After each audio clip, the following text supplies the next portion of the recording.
بسم اللہ الرحمن الرحیم۔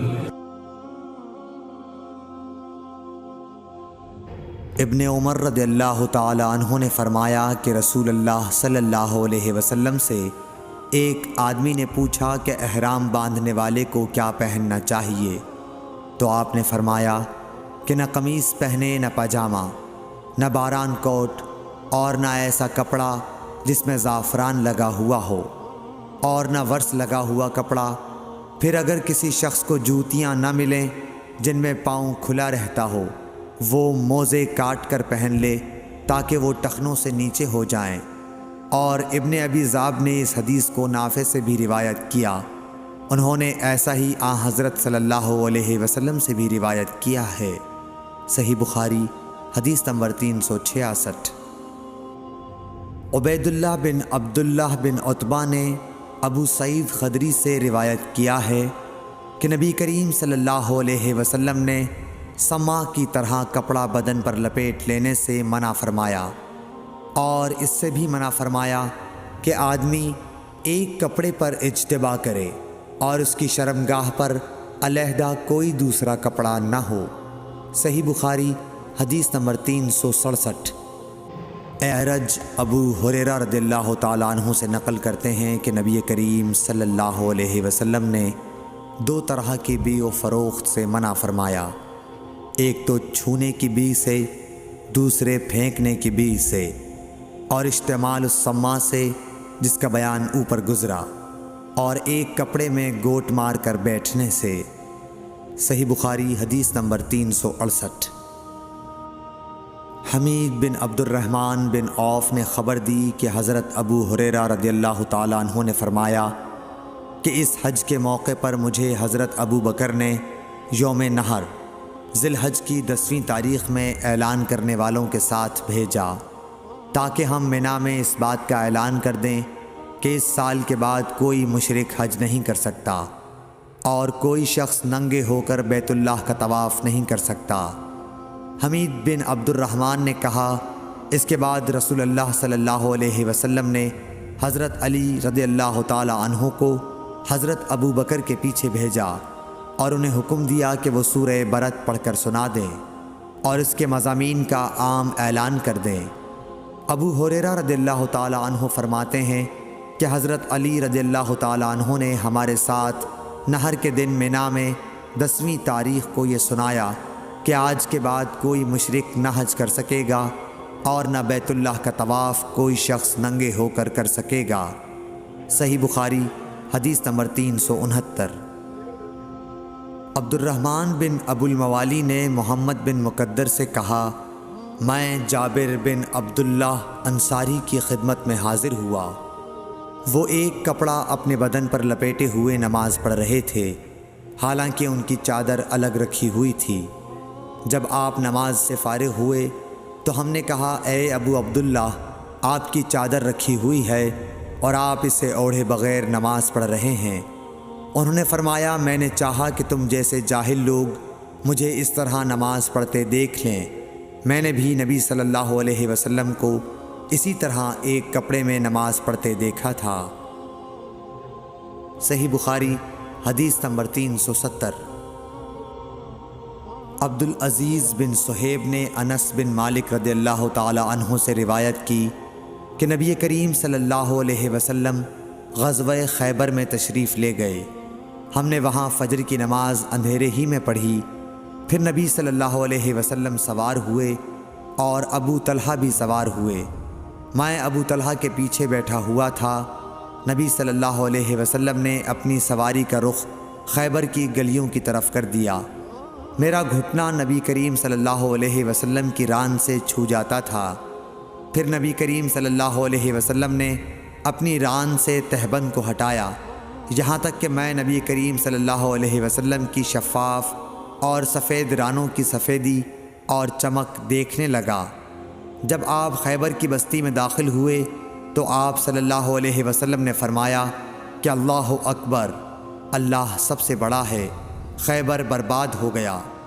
جب ہم کسی قوم کے آنگن میں اتر جائیں تو ڈرائے ہوئے لوگوں کی صبح منحوس ہو جاتی ہے، آپ نے یہ 3 مرتبہ فرمایا۔ انس رضی اللہ تعالی عنہ نے کہا کہ خیبر کے یہودی لوگ اپنے کاموں کے لیے باہر نکلے ہی تھے کہ وہ چلا اٹھے، محمد صلی اللہ علیہ وسلم آن پہنچے۔ اور عبدالعزیز راوی نے کہا کہ بعض حضرت انس رضی اللہ تعالی عنہ سے روایت کرنے والے ہمارے ساتھیوں نے والخمیس کا لفظ بھی نقل کیا ہے، یعنی وہ چلا اٹھے کہ محمد لشکر لے کر پہنچ گئے۔ پس ہم نے خیبر لڑ کر فتح کر لیا اور قیدی جمع کیے گئے۔ پھر وحیہ رضی اللہ تعالی عنہ آئے اور عرض کی کہ یا رسول اللہ صلی اللہ علیہ وسلم، قیدیوں میں سے کوئی باندی مجھے عنایت کیجیے۔ آپ صلی اللہ علیہ وسلم نے فرمایا کہ جاؤ کوئی باندی لے لو۔ انہوں نے صفیہ بنت حی کو لے لیا۔ پھر ایک شخص نبی کریم صلی اللہ علیہ وسلم کی خدمت میں حاضر ہوا اور عرض کی کہ یا رسول اللہ، صفیہ جو قریظہ اور نزیر کے سردار کی بیٹی ہیں، انہیں آپ نے وحیہ کو دے دیا، وہ تو صرف آپ ہی کے لیے مناسب تھیں۔ اس پر آپ نے فرمایا کہ وحیہ کو صفیہ کے ساتھ بلاؤ۔ وہ لائے گئے۔ جب نبی کریم صلی اللہ علیہ وسلم نے انہیں دیکھا تو فرمایا کہ قیدیوں میں سے کوئی اور باندی لے لو۔ راوی نے کہا کہ پھر نبی کریم صلی اللہ علیہ وسلم نے صفیہ کو آزاد کر دیا اور انہیں اپنے نکاح میں لے لیا۔ ثابت بنانی نے حضرت انس رضی اللہ تعالی عنہ سے پوچھا کہ ابو حمزہ، ان کا مہر حضور صلی اللہ علیہ وسلم نے کیا رکھا تھا؟ حضرت انس رضی اللہ عنہ نے فرمایا کہ خود انہی کی آزادی ان کا مہر تھا اور اسی پر آپ نے نکاح کیا۔ پھر راستے ہی میں ام سلیم رضی اللہ عنہ حضرت انس رضی اللہ عنہ کی والدہ نے انہیں دلہن بنایا اور نبی کریم صلی اللہ علیہ وسلم کے پاس رات کے وقت بھیجا۔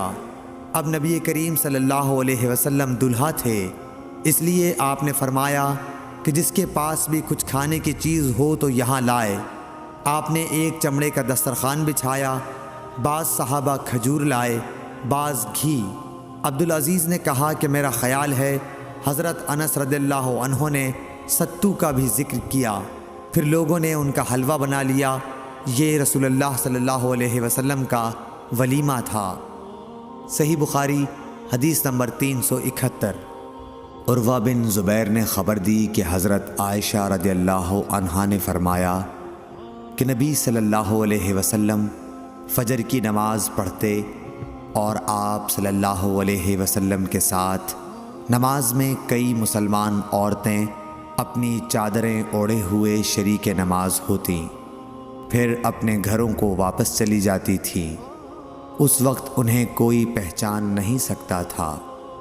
صحیح بخاری حدیث نمبر 372۔ نے شہاب نے بیان کیا کہ انہوں نے عروہ سے ام المومنین حضرت عائشہ رضی اللہ تعالی عنہا سے کہ نبی صلی اللہ علیہ وسلم نے ایک چادر میں نماز پڑھی جس میں نقش و نگار تھے۔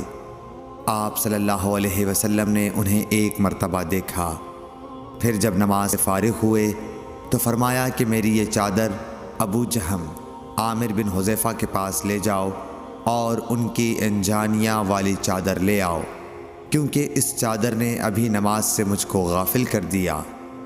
اور حشام بن عروہ نے اپنے والد سے روایت کی، انہوں نے عائشہ رضی اللہ عنہا سے کہ نبی صلی اللہ علیہ وسلم نے فرمایا کہ میں نماز میں اس کے نقش و نگار دیکھ رہا تھا، پس میں ڈرا کہ کہیں یہ مجھے غافل نہ کر دے۔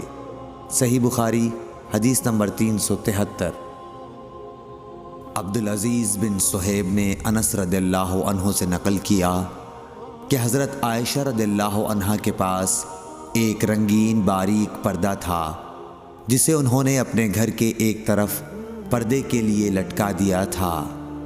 آپ صلی اللہ علیہ وسلم نے فرمایا کہ میرے سامنے سے اپنا یہ پردہ ہٹا دو، کیونکہ اس پر نقش شدہ تصاویر برابر میری نماز میں خلل انداز ہوتی رہی ہیں۔ صحیح بخاری حدیث نمبر 374۔